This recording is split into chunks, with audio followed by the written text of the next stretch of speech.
Welcome to the It's a First podcast. Hi everyone, welcome back to the It's a First podcast. I'm Nada, your host for today's episode. Have you ever stayed silent during having an English conversation with your friends? Bukan karena kamu ngerasa kayak nggak tahu harus ngomong apa, tapi lebih ngerasa kayak takut salah buat ngomong. Well, if your answer is yes, so this episode is definitely for you.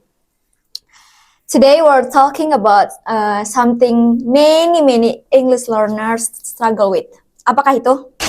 Ya, betul sekali. The fear of making mistakes. Because sometimes broken English is better than nothing at all.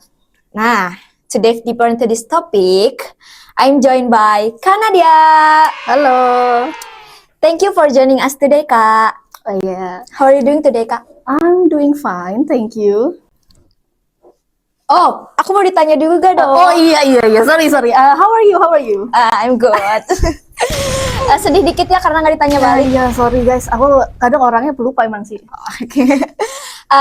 Sebelum kita mulai, could you briefly introduce yourself to our listeners today? Boleh. Hello everyone, my name is Nadia Khalila Matsa. I'm from English Department student, currently in 4th semester. Nah, she is my senior. She's my junior. I'm her junior. Kak, mohon bimbingannya ya. Iya, I'm still learning too guys. Keberatan nggak kalau kita langsung move to the next session, Kak? Boleh ya? Asli? Oke. 50-50 actually. Kalau kata Nana, udah siap belum? Udah. Just kidding. Aku punya pertanyaan pembuka. Kita santai aja ya, Kak. Iya. Chill aja. Oke. Kalau diingat-ingat, pernah nggak ada pengalaman lucu atau memalukan gitu buat Kak Nadia yang sampai sekarang tuh masih Kakak ingat waktu belajar bahasa Inggris awal-awal? And during that time, pernah nggak, have you ever feel like giving up gitu? Pernah sih, kalau misalnya bisa dibilang first time. Aku emang banyak kesalahannya, tapi ada satu momen yang bikin aku suka, kok bisa sih keep like, kok gini mulu sih. Jadi gini, aku pernah wanted to say something like, this is very special for me, and because I'm talking too fast, jadi tuh kayak ini kok kayak belibet gitu, kayak gitu loh. Like, Ya twisted, yes. Otak mau ngomong apa, yang keluar dari mulut beda lagi, kayak gitu. Itu inilah apa sih namanya ya? It's very annoying, you know. Sometimes I'm talk too fast, it came out twisted gitu loh. And during that time Kakak waktu kayak, aduh, gue kalau ngomong twisted mulu nih, pernah nggak ngerasa kayak, I'm giving up, nggak mau lagi lah ngomong bahasa Inggris gitu, pernah nggak? Enggak sih. Oh enggak. Kayaknya kalau giving up itu terlalu too much nggak sih? Jadi kayak aku ya mencoba slow down and try again gitu. Just feel annoyed aja waktu itu ya, kayak nyebelin deh. Iya gitu, kayak ngapain sih gitu. Relate. By the way nih Kak, what motivated you to keep learning and eventually become more fluent in English? Dan ada pengalaman atau tujuan tertentu nggak yang jadi motivasi terbesar Kakak, kayak orang yang jadi motivasi terbesarnya, atau buat diri sendiri or something like that? For me, mungkin itu ya. For motivation person for me is my mother, because she teach me English too when I was a little. Oh, she's a teacher? Yeah, she's a teacher, and from that on, I try to talk English more, and from selain dari mamaku, aku biasa dari game juga nonton film. Jadi sebenarnya kalau motivasi aku lebih ke misalnya kita nonton atau denger musik tanpa harus lihat subtitle gitu. Jadi gini loh, kalau misalnya kamu ngerti Inggris tanpa harus, misalnya kalau nonton ini ya, nonton film, tanpa harus pakai subtitle itu feelsnya tuh beda gitu loh. Jadinya lebih, gue kayak, gue ngerti nih tanpa subtitle itu, gitu loh. Jadi kayak feelnya beda gitu tanpa harus pakai subtitle gitu. Honestly belum pernah nyoba sih. Enggak. Jujur, soalnya kadang ya kita listening aku aja masih hancur. Jadi kalau misalkan gak pakai subtitle tuh, lo ngomong apa Iya deh? sih. Kemana ini arahnya? Tadi ngomongin apa deh? Gitu, kayak ngerasa kayak gitu. Jadi yang personnya itu your mother Yes, ya. my mother. She's a great mother and great teacher too. Keren sih, mantap. Kalau disuruh pilih nih Kak, would you rather to be a fluent speaker with perfect grammar, tapi ngomongnya tuh lambat, or yang ngomong cepat tapi grammarnya imperfect? Kakak bakal pilih yang mana? Fluent tapi imperfect, Ya. menurutku. Karena gini ya, when you talk to a person, they just want to get what you're saying. Jadi soalnya gimana ya? Karena kalau misalnya kita bicara terlalu pelan, jadi itu kayak apa ya? Kita udah pelan, terus mikirin grammar, gimana ya? Jadi tuh gimana ya? Terutama kalau misalnya kamu ngomong sama orang luar lah ya, itu Yang mereka menggunakan bahasanya sehari gitu ya. Itu bisa bikin bosen atau lost interest gitu. Jadi it's apa ya? Jadinya tuh kayak udah slow, terus malah mikir grammar, mending fluent tapi sampingin aja grammar, jadi udah ngomong aja gitu. Mereka lebih peduli sama yang apa yang kamu katakan gitu loh. Intinya poin utamanya itu kayak tujuan dari komunikasi itu tersampaikan. Iya itu. Toh lagian kalau misalkan kita ngomong juga nggak akan tuh orang-orang yang fluent tuh kayak, dia nggak pakai verb 3 nih. Iya itu. Itu. Bener sih emang ya. Tapi ya kadang ya ada pikiran, mungkin nggak tahu ya, aku doang tahu. Mungkin ini mewakilkan atau kayak gimana, cuman kayak kadang kalau misalkan with imperfect grammar or pronunciation-nya masih ancur gitu, bisa menghalangi dari tujuan utama si komunikasi itu. Misalkan nih aku pengen ngomong sama kakak, tapi grammar aku masih berantakan dan pronunciation aku masih kurang jelas ditangkap oleh orang lain. Jadi tujuan komunikasi itu nggak sampai gitu loh Kak. Aku sih kadang masih mikir kayak gitu, emang nggak boleh ya kayak gitu. Kalau sih menurutku ya, kalau ngomong bahasa Inggris itu udah sampingin grammarnya udah bodo amat. Yang penting lebih ke pronunciation-nya sih kataku. Tapi berarti kalau misalkan ditaruh di level gitu, kalau misalkan ada yang namanya piramida apa ya? Pokoknya piramida yang terpenting tuh pronunciation di nomor 1 gitu, yang paling atas ya. Grammar mah nanti aja dulu. Setuju sih, setuju. Many people think they have to master grammar and pronunciation before they can start speaking English. Kamu bukan yang kayak gitu. Jujur aku kadang kayak gitu. How can we change that mindset gitu Kak? Gimana ya? Just show them real example like kids. They talk first and make a bunch of mistake, and then they learn grammar later. Jadi also apa ya? People from other countries itu juga, jadi orang-orang apa namanya, orang-orang luar itu masih speak broken English, jadi nggak sempurnanya bagus gitu loh, you know? Iya. Jadi walaupun masih ini, tapi mereka masih understand gitu loh.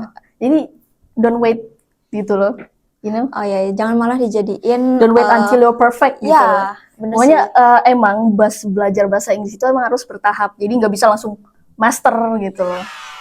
Berarti jangan jadikan si grammar and pronunciation itu jadi halangan kita ya. Bener untuk banget. bisa berkomunikasi. Betul sih Kak. Setuju. Aku sebagai orang yang terkadang masih mikir kayak gitu, ya rada lumayan tercerahkan lah ya. Aku ada pertanyaan yang menurut aku penting banget. Betul. Asik, penting banget nih. Most important question yang aku punya. Kita kan anak pendidikan jurusan pendidikan bahasa Inggris, Kak. Sometimes ada tekanan untuk kelihatan lebih profesional because kayak wah, masa anak pendidikan bahasa Inggris gak bisa bahasa Inggris or something like that gitu.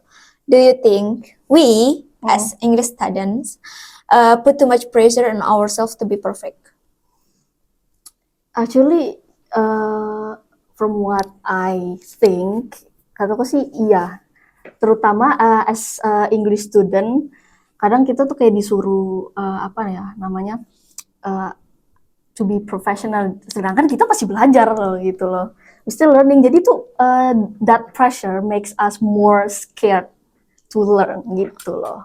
Jadi kayak pengen belajar bahasa Inggris tuh tapi harus cepet-cepet harus profesional, sedangkan kita juga masih belajar. Jadi mistake are normal gitu. So the pressure is important too ya, emang. Ya itu yang Jadi, bikin kita bisa improve. Pressure itu yang bikin kita jadi growing. Yes. Tapi kalau misalkan people think the pressure is like a burden, bikin jadi tekanan. Pressure itu malah dijadiin wah bahan gue buat stres, bahan gue buat nyerah or something like that gitu. Kalau aku sih gimana ya, kalau belajar bahasa Inggris mah usah, kalau misalnya kamu harus harus profesional, kamu kan English student, kamu harus ini. Jadi tuh ya namanya belajar lah, apa sih ada ya namanya mistakes gitu loh. Jadi kita masih belajar emang, jadi nggak bisa sampai master, itu nggak logis sudah nggak sih? Oh iya sih bener sih. Nggak logis juga sih tiba-tiba kita sebagai English student harus master ini loh gitu. Sedangkan kita ya masih ada yang harus di ini loh gitu. Bahasa kita mah kalau diperumpamain ya, kalau main game ada level 1, level 2. Iya. Gak bisa kita langsung level 50. Iya. Bener sih jujur. Iya bener. Jadi jangan dijadiin burden guys. Pressure itu ya justru harusnya dijadiin motivasi nggak sih? Tekanan itu harusnya dijadikan motivasi, bukan dijadikan bisa. Iya bisa. Tergantung orangnya sih. Ya. Depend on yourself. Ada yang maksudnya misalnya orang itu berdedikasi, jadi dia nge-pressure diri dia sendiri, ini harus gue harus profesional nih, gue harus bisa nih. Ada yang satunya yang udah dibawa santai aja gitu, nggak usah pakai pressure. Why? Chill aja guys. Chill aja. This is the last question Kak. Thank you untuk jawaban-jawabannya tadi.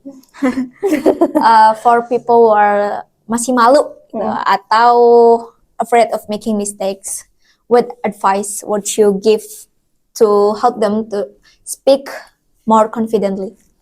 My advice mungkin start small. Kamu bisa practice di depan mirror or record your voice. Terus kalau for me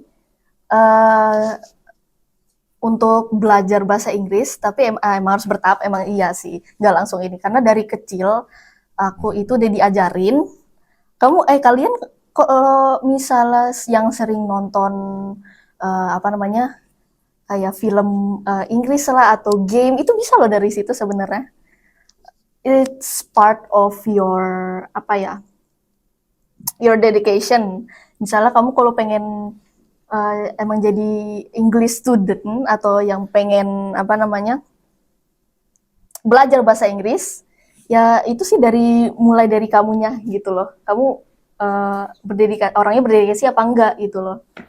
Dari dedikasi dan keep practicing itu yang bisanya munculin rasa confident itu ya. Oh iya, benar-benar. Thank you Kak for your advice, sangat membantu untukku dan untuk teman-teman our listeners. Catat ya, noted. That was such an inspiring conversation with Kak Nadia. So from today's discussion, we can learn that speaking English isn't about being perfect ya Kak. Yes. Yeah, it's about having the courage to start. Karena kan gimana ya, aku juga pernah lihat kalau ngomong bahasa Inggris tuh kayak dibilang so Inggris gitu, ngerti nggak sih? Ya kan itu sih, kan gue mau belajar bahasa Inggris kok dikatain so Inggris kayak what the heck? Itu yang ngomong so Inggris, dia kelihatan ya hari-harinya bahasanya apa itu. Jangan-jangan dia yang ngetik my mind lagi. Iya, my. My mind. Terus, before we wrap up nih Kak, do you have any final message for those who are still afraid to speak English because they worried about making mistake? For me apa ya? Final message-nya.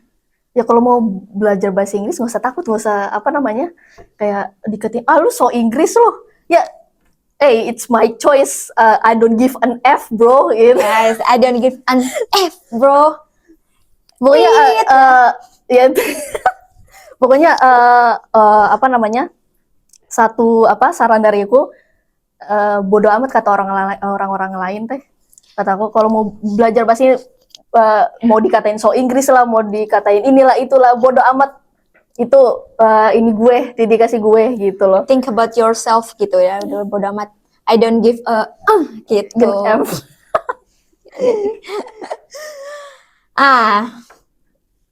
Thank you so much Kak Nadia. Maaf ya kalau misalnya jawaban aku agak gimana gitu loh ya. Enggak loh. Sangat seru. Conversation hari ini sangat-sangat wow, mantap. Gitu. Aku suka banget. Thank you so much sekali lagi Kak Nadia for sharing your experiences and insight with us today. It was such a pleasure having you here. Thank you banget. You're welcome. Dan I'm very honored. Dan untuk teman-teman yang mendengarkan, remember, don't let the fear of making mistakes stop you from speaking. Broken English is better than no English at all. Keep practicing, keep learning, ya kayak keep practicing, keep learning, and most importantly, keep speaking. Sampai ada pertanyaan, is it better to die or to speak? Karena speak itu sangat amat krusial dalam hidup kita. Nah, see you in the next episode of the ETSA Podcast. ETSA First Podcast. More than just a talk. Bye everyone. Thank you Kak. Yeah. I'm so honored, guys. Me too.